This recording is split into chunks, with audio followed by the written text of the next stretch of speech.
wear one.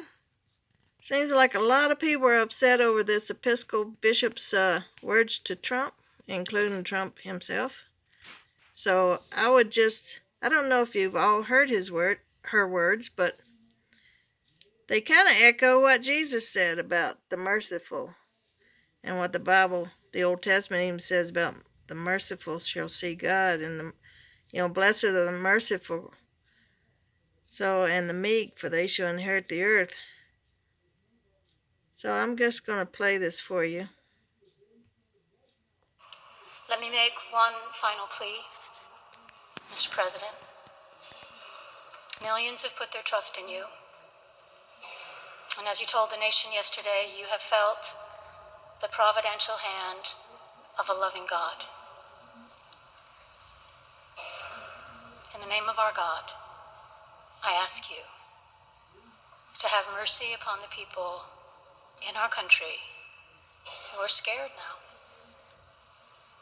There are gay, lesbian, and transgender children in Democratic, Republican, and independent families, some who fear for their lives.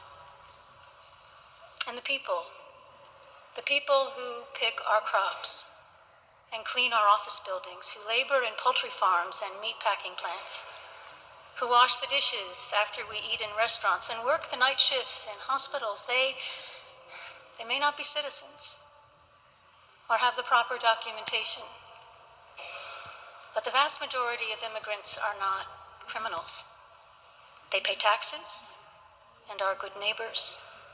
They are faithful members of our churches and mosques, synagogues, wadara, and temples.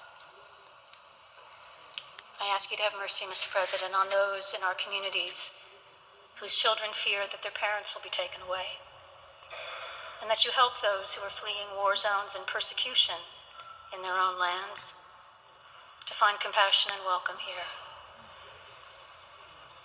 Our God teaches us that we are to be merciful to the stranger, for we were all once strangers in this land. May God grant us the strength and courage to honor the dignity of every human being, to speak the truth to one another in love, and walk humbly with each other and our God for the good of all people in this nation and the world. Amen. So that's what she said, she addressed to Mr. President. And I don't see anything wrong with it, but that's just me.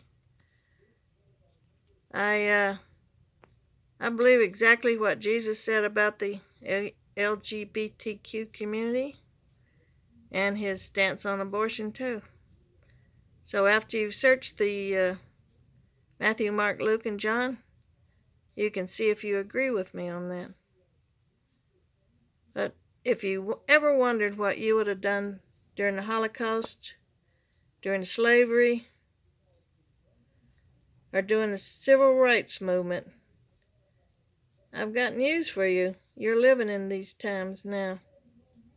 So be brave, stand fast, and don't let dictators run over you.